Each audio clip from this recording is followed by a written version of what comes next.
The sky turned dark as rain began to fall on the small town of Millfield. William Ford looked out the living room window of his new home and watched the storm clouds gather. The wind bent the trees in the front yard, and thunder rumbled in the distance. He turned back to his family, sitting on the big worn sofa. "Looks like we picked the right night to stay in," he said with a smile. His wife Kate nodded as she pulled their 5-year-old daughter Emma closer to her side. Their 7-year-old son Jack was building a tower with blocks on the carpet, but looked up when another loud boom of thunder shook the old house. "Dad, is the house going to fall down?" Jack asked, his eyes wide. William shook his head. "No way, buddy. This house has stood for over 100 years. It has seen many more storms than this one." The Fords had moved to Millfield just 3 weeks ago. The old Victorian house was big and cheap, with enough room for the children to have their own bedrooms. William got a good job at the local high school teaching history, and Kate could work from home as a writer. It seemed perfect. But there were strange things about the town and the house that William noticed. When they told people their new address, some of the older folks in town would look away or change the subject. The real estate agent had seemed in a hurry to sell the house, and sometimes, when William was alone, he felt like someone was watching him. The rain started to beat harder against the windows. Kate got up to make hot chocolate for everyone. When she was in the kitchen, Emma climbed onto William's lap. "Daddy, who is the lady upstairs?" she asked in a small voice. William felt his heart skip a beat. "What lady, sweetie?" "The lady in the blue dress. She stands in my room at night and watches me sleep." William tried to keep his face calm. "That must be a dream, Emma. There is no lady in our house." Emma shook her head. "She is real." She looked sad. Before William could ask more, Kate came back with 4 mugs of hot chocolate on a tray. She handed them out, and they all sat together as the storm grew stronger outside. The lights in the house flickered. "Maybe we should get the flashlights ready," William suggested. "The power might go out." Jack had just started to tell a funny story about his new school when the lights went out. Emma let out a small scream. William held her close. "It is okay," he said. "Just the storm. I will get some candles." He used the light from his phone to find his way to the kitchen drawer where they kept candles and matches. As he was looking, he heard a sound from outside. It was the bell from St. Andrew's Church down the road. William stopped to listen.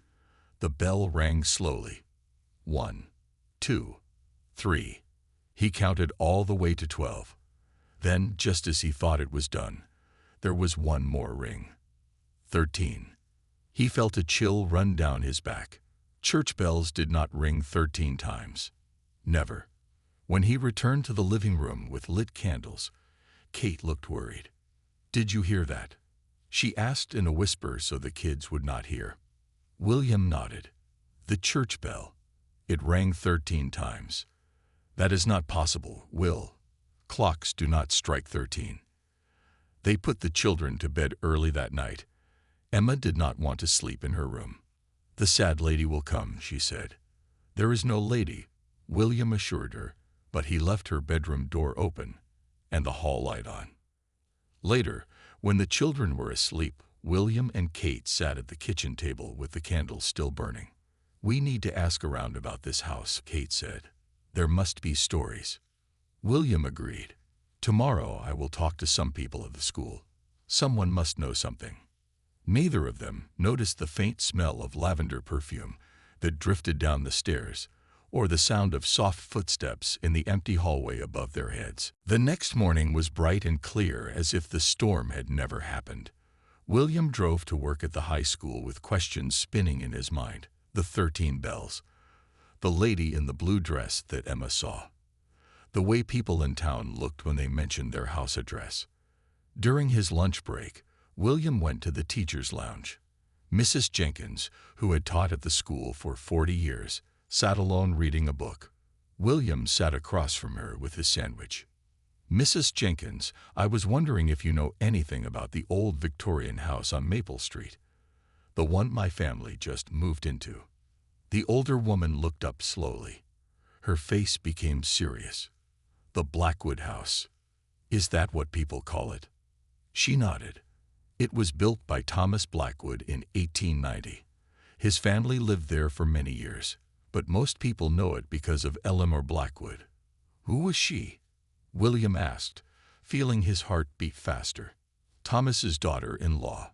She lived there in the 1920s with her husband and 2 children. They say she always wore blue dresses. Mrs. Jenkins paused. When the flu came through town, her children got sick. They both died within days of each other. Eleanor was never the same after that. William felt a chill despite the warm room. What happened to her? They found her hanging from the big oak tree in the backyard on a Sunday evening after the church bells rang. William barely made it through his afternoon classes.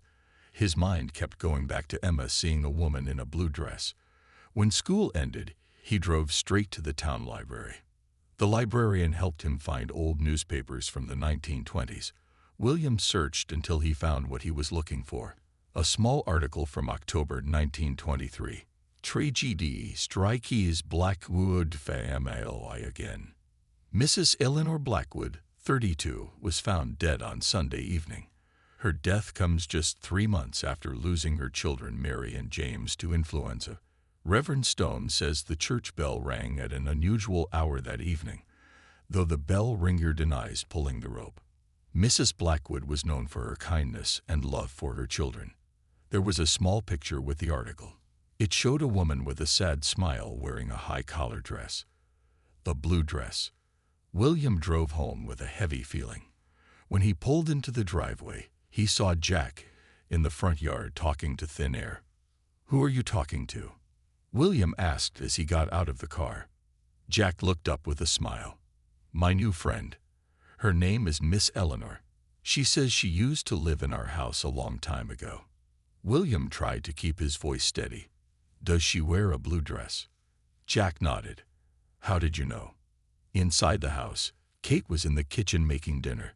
William showed her the newspaper article.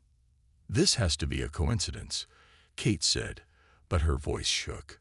"The kids must have heard someone in town talking about the old story." "We never told anyone in town which house we bought," William reminded her. "And remember the church bell ringing 13 times last night." They were interrupted by Emma running into the kitchen. "The lady is in my room again. She is sitting on my bed." William and Kate rushed upstairs. Emma's room was empty, but her bed was dented as if someone had been sitting on it. A faint smell of lavender hung in the air. That night, William could not sleep. He kept thinking about Eleanor Blackwood losing her children, feeling so sad that she took her own life. Now her ghost seemed to be watching their children. Around midnight, William got up and went to check on the kids. Emma was sleeping peacefully. When he went to Jack's room, he stopped in the doorway. A woman in a faded blue dress sat on the edge of Jack's bed. She was partly see-through, like fog. Her hand hovered over Jack's head, as if she wanted to touch his hair but could not. William could not move or speak. The woman looked up and saw him. Her eyes were filled with sadness. Then she faded away like smoke. William stood frozen in the doorway. It was real. Eleanor Blackwood was in their house, watching over their children. William ran back to his bedroom and shook Kate awake. "I saw her," he said, his voice shaking. "The woman in the blue dress, Eleanor Blackwood. She was in Jack's room." Kate sat up, her eyes wide. "What did she do? Did she hurt him?" "No, she was just sitting there, watching him sleep. She looked sad, not angry." William sat on the edge of the bed. "When she saw me, she disappeared." Kate got up and put on her robe. "We need to check on the children." They went to both bedrooms. Jack and Emma were sleeping peacefully. Nothing seemed wrong, but they both felt the strange energy in the house. "We should leave," Kate said as they went back to their room. "Find a hotel until we can sell the house." William shook his head. "I do not think she wants to hurt the children. She lost her own kids. Maybe she just wants to be near children again. She is a ghost, Will. We cannot stay in a haunted house." They argued in whispers until the first light of morning came through the windows. Neither of them slept. When the children woke up, they seemed happy and normal. At breakfast, William asked Jack about his friend Eleanor. "She is nice," Jack said as he ate his cereal. "She tells me stories about the olden days. She had a little boy named James who was my age." "Does she scare you?" Kate asked. Jack looked surprised. "No. Why would she scare me? She is sad because she misses her children. She said they went to heaven, and she could not find them." Later that day, William went back to the library. He read old town records and newspapers. He learned that after Eleanor died, strange things happened in the house. Families moved in and out quickly. Children reported seeing a woman in blue. The church bell would sometimes ring 13 times on stormy nights. He also found a picture of the Blackwood family standing in front of the house. Eleanor stood with her husband and 2 small children. Behind them was a big oak tree. William drove home and went to the backyard. The oak tree was still there, old and strong. He placed his hand on the rough bark. "Eleanor," he said quietly, "I know you are here. I know you are watching over my children. We are not afraid of you, but you are scaring Emma." The wind picked up suddenly, making the leaves rustle. William felt a cold spot next to him, like someone was standing there. "Show yourself," he said. "Let me talk to you." Nothing happened. William went back inside. Kate was in the kitchen making dinner. "I have an idea," he told her. "Tonight we will talk to Eleanor as a family. Maybe we can help her find peace." Kate did not look sure, but she agreed to try. After dinner, they sat in the living room. William lit some candles and turned off the lights. "Eleanor Blackwood," he said clearly, "we want to talk to you. Please show yourself." The room got cold. The candle flames bent as if in a breeze. Emma pointed to a corner of the room. "The lady is there," she whispered. William could see a faint shape forming. It looked like fog at first, then slowly took the shape of a woman in an old-fashioned blue dress. Her face was sad, her eyes looking at the children with longing. "I can see her too," Kate gasped. "Eleanor," William said gently, "why are you still in this house?" The ghost woman opened her mouth, but no sound came out. Jack suddenly spoke. "She says she is waiting for her children to come home. She thinks they might come back to the house looking for her." William felt a deep sadness. "Your children are not coming back to this house, Eleanor. They are at peace now." The ghost woman shook her head. Tears seemed to fall from her eyes, but they disappeared before hitting the floor.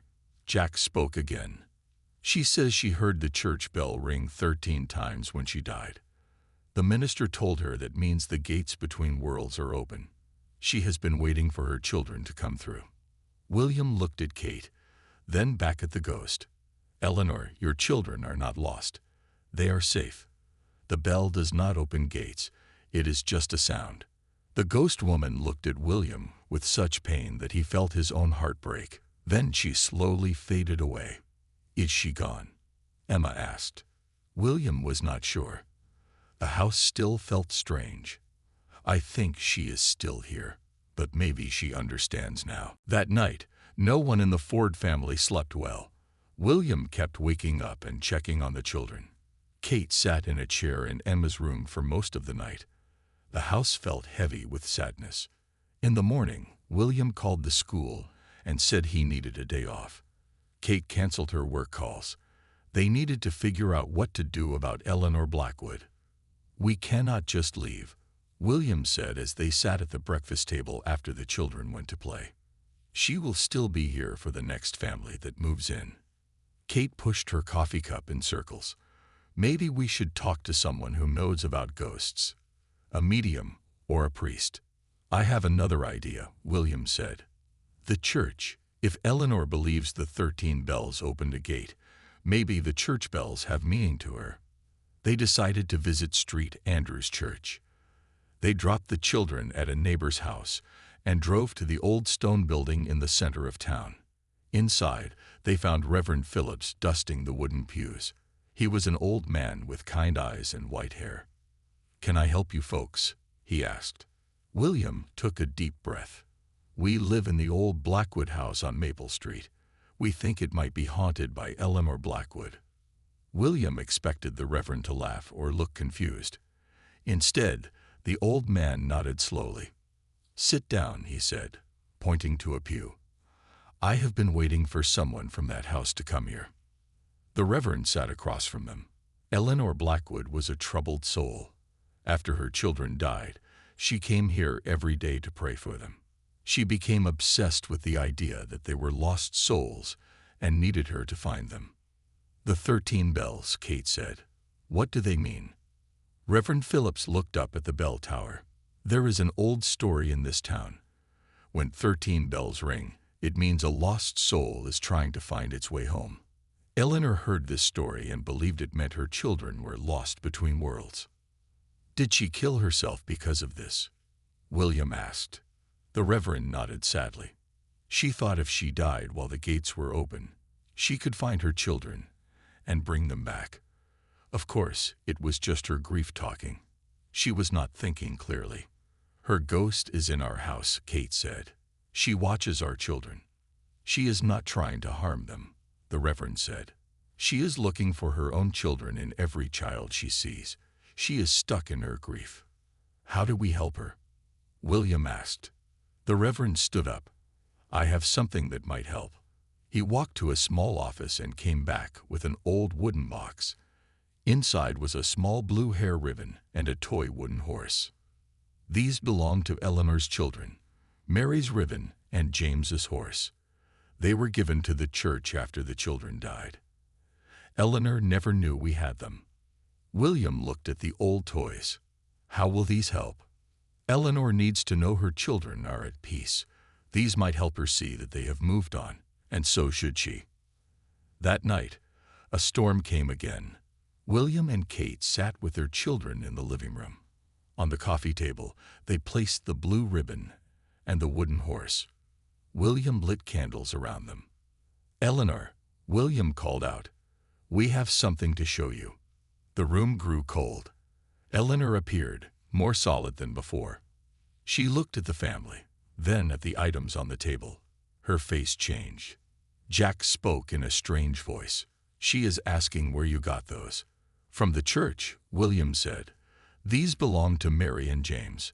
They were kept safe all these years." Eleanor floated closer. She reached out toward the toys but could not touch them. "Your children are at peace," Kate said gently. "They are not lost. They are not trapped between worlds. They have moved on, and you need to as well." Eleanor looked at Kate with tears in her eyes. She opened her mouth as if to speak. Suddenly, the sound of the church bell came through the storm. Everyone froze. 1 ring. 2. 3.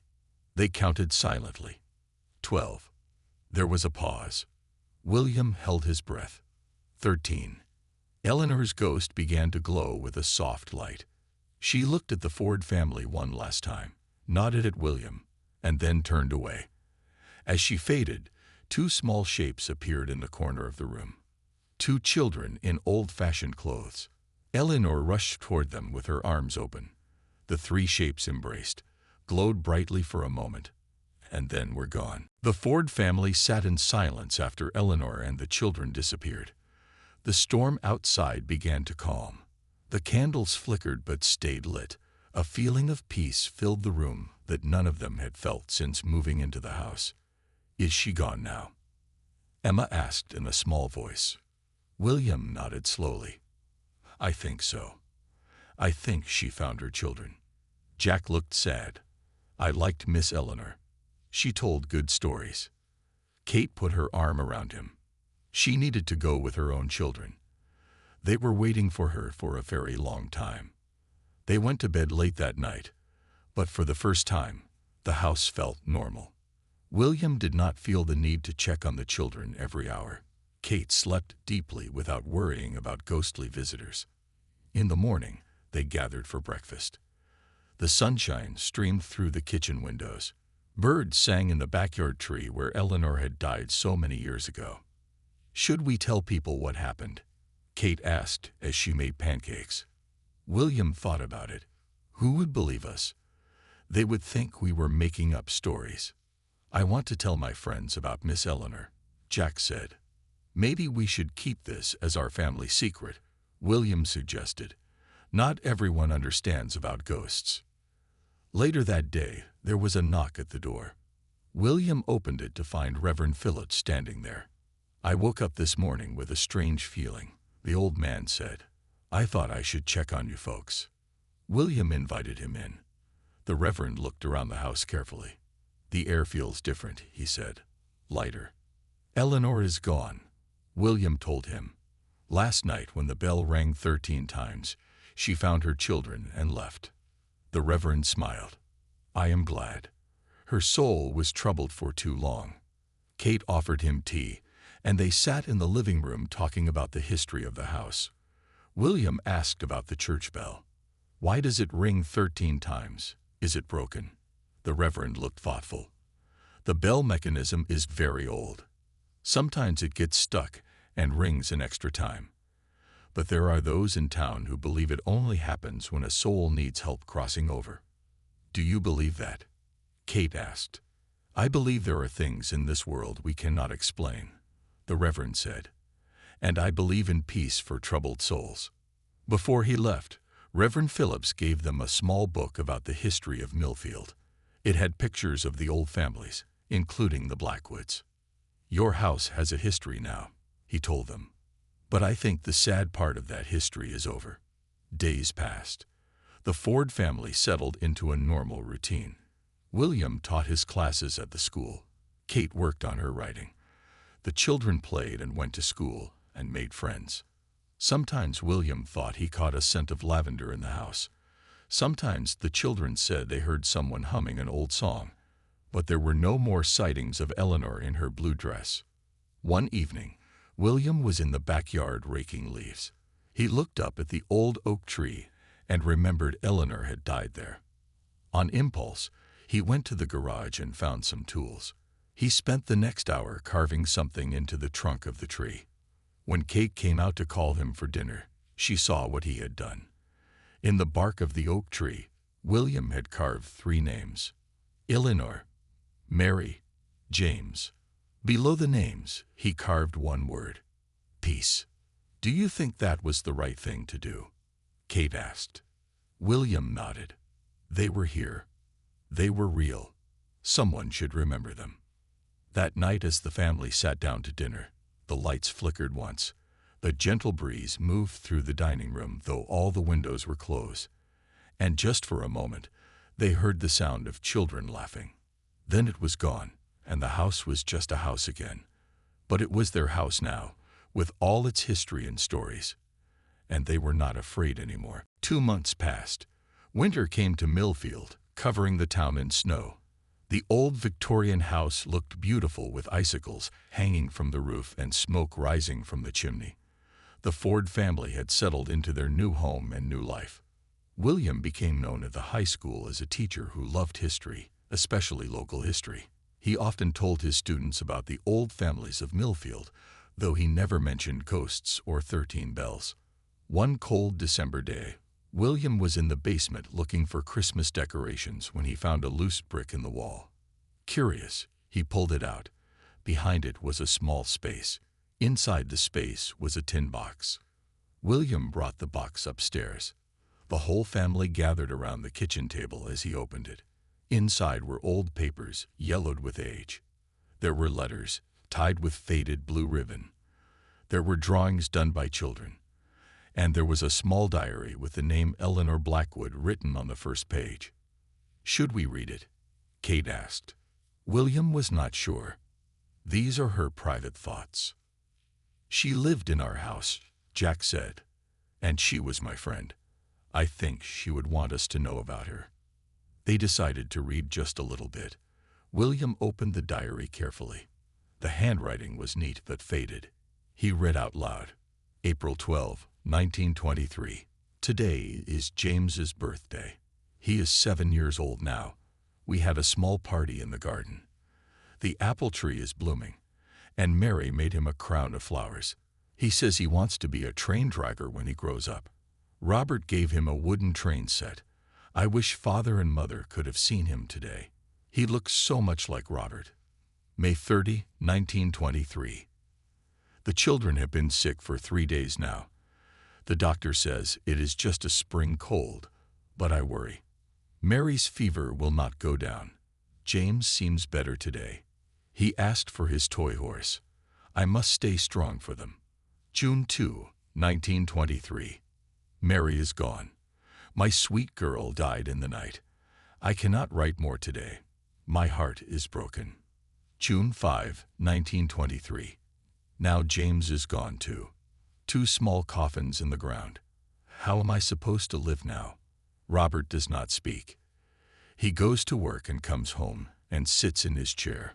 The house is so quiet without the children.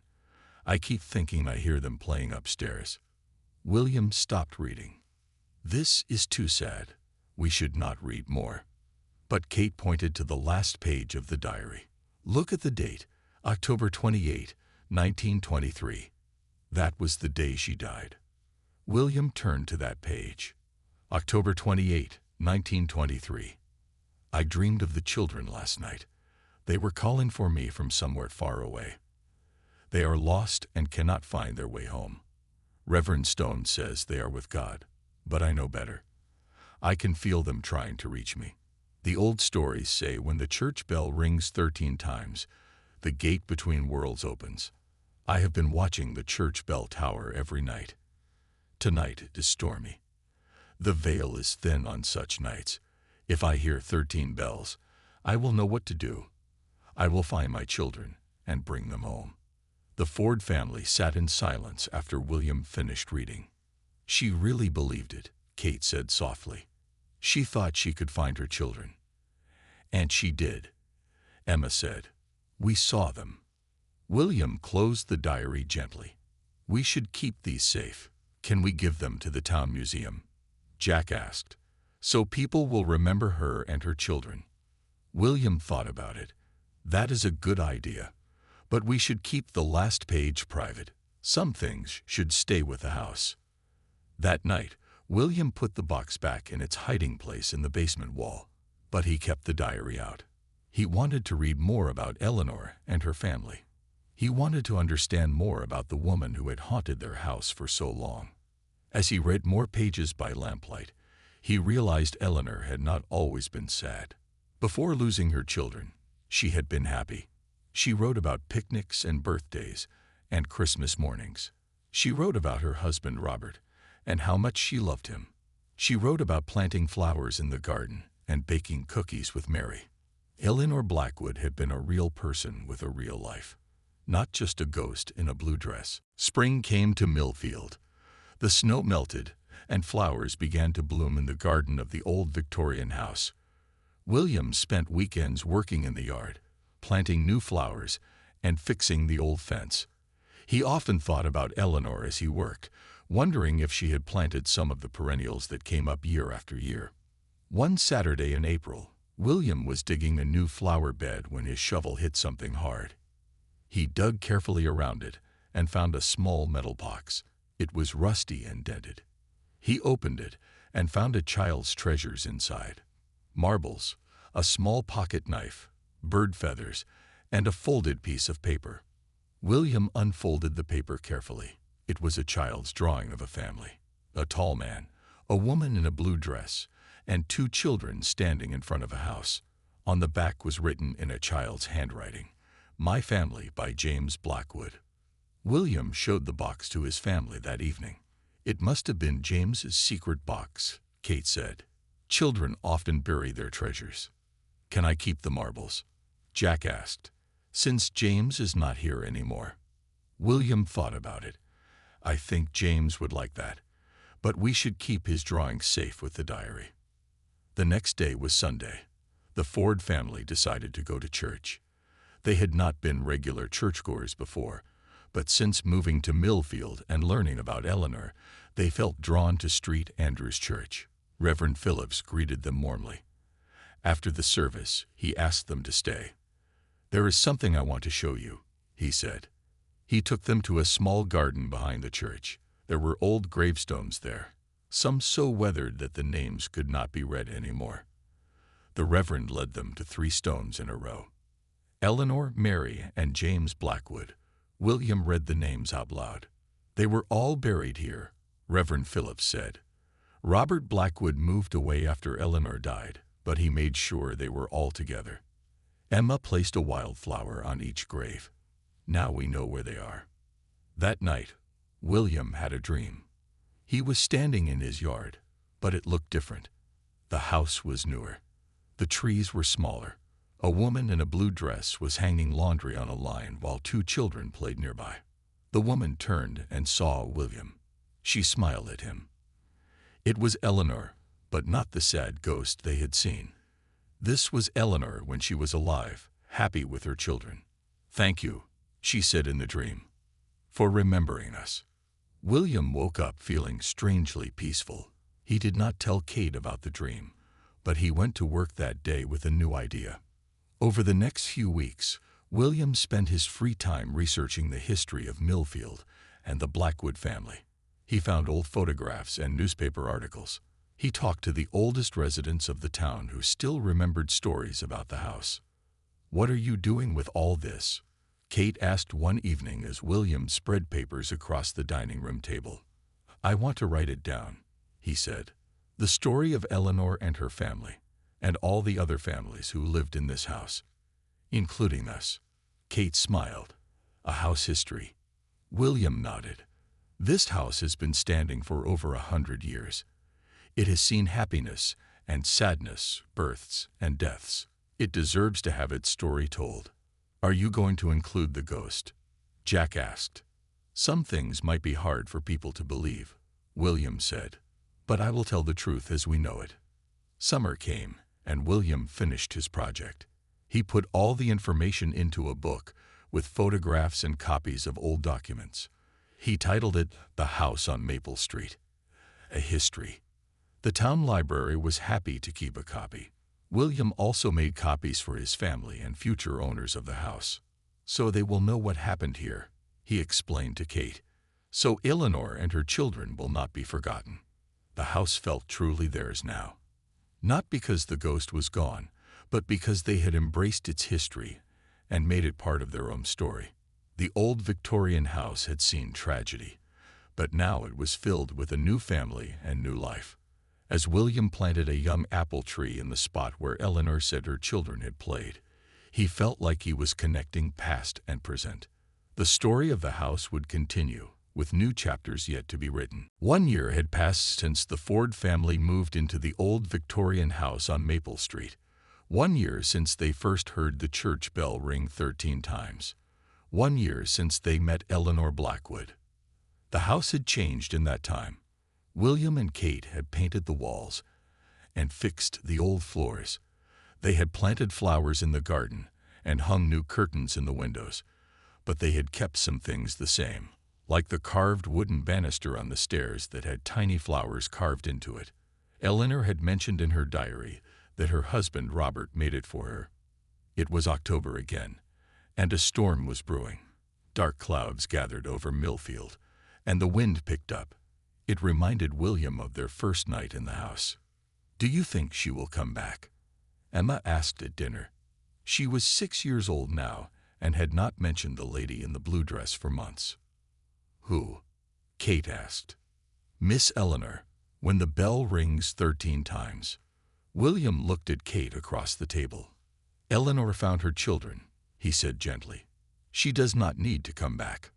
But that night, as the rain pounded against the windows and thunder shook the old house, William found himself listening for the church bell. Kate and the children were asleep. He sat in the living room with just one lamp on, looking through Eleanor's diary again. He had read it many times now. He felt like he knew Eleanor Blackwood, not just as a ghost, but as a woman who had lived and loved and lost. At exactly midnight, he heard it. The church bell began to ring. He counted silently. 1, 2, 3, all the way to 12. Then silence. William waited, holding his breath. Nothing. Just 12 bells. Normal midnight bells. William felt both relieved and a little sad. Part of him had wondered what would happen if the bell rang 13 times again. He closed the diary and was about to go upstairs when he heard a sound from the kitchen. Like footsteps. William froze. Then he walked slowly to the kitchen doorway. A man was standing by the back door. He was not fully solid, more like a shadow or a reflection in a window. He wore old-fashioned clothes and had a sad face. He looked up when William entered. "You must be Robert," William said quietly. The ghost nodded. He tried to speak, but no sound came out. Then he pointed to the wall where William had found the hidden box with Eleanor's diary. "You want to know about Eleanor?" William asked. The ghost nodded again. "She found your children," William said. The bell rang 13 times, and the gate opened, and she found Mary and James. They left together. The ghost of Robert Blackwood closed his eyes. When he opened them, there were tears there. He nodded once more, then began to fade. "Wait," William said. "Do you want to see her diary?" Her last words were about the children. The ghost became more solid again. William brought the diary from the living room and opened it to the last page. Robert read it, his transparent finger hovering over his wife's handwriting. A tear fell from the ghost's eye but disappeared before it hit the page. He looked up at William with such gratitude that William felt his own eyes fill with tears. "She loved you," William said. "She wrote about you often. She said you were a good father and husband." Robert looked around the kitchen, at the changes the Ford family had made, but also at the things that were still the same. The old wood stove, the window that looked out on the oak tree. He seemed to approve. Then he looked back at William and smiled. It was a sad smile, but also peaceful. He raised his hand in a gesture of thanks, and then he was gone. Just a memory in an old house. William stood alone in the kitchen for a long time. Then he went upstairs and checked on his children. They were sleeping peacefully. He went to his bedroom where Kate was asleep. He slid into bed beside her and held her close. "I love you," he whispered, thinking of Eleanor and Robert, of time and loss and love that lasted beyond death. In the morning, William told Kate about seeing Robert's ghost. "Do you think he found them?" she asked. "Eleanor and the children?" William nodded. "I think that is why he came. He was looking for them for all these years.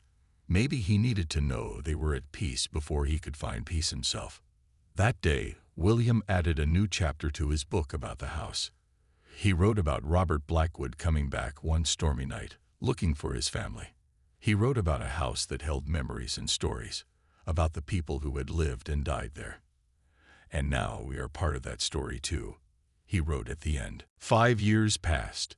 The Ford family thrived in the old Victorian house on Maple Street. Emma was 10 now, Jack 12. The house had become truly theirs, filled with their own memories and stories.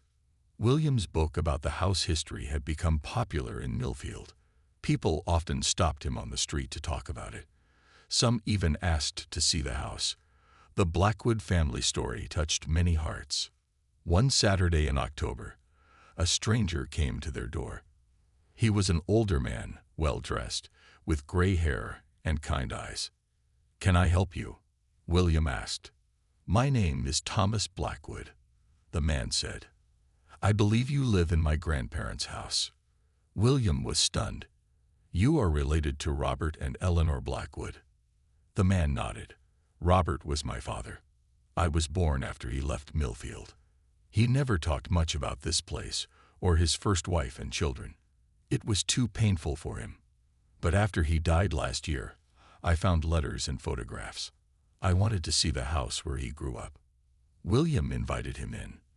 The family gathered in the living room as Thomas Blackwood looked around with wonder. "It looks different than in the photographs," he said, "but some things are the same."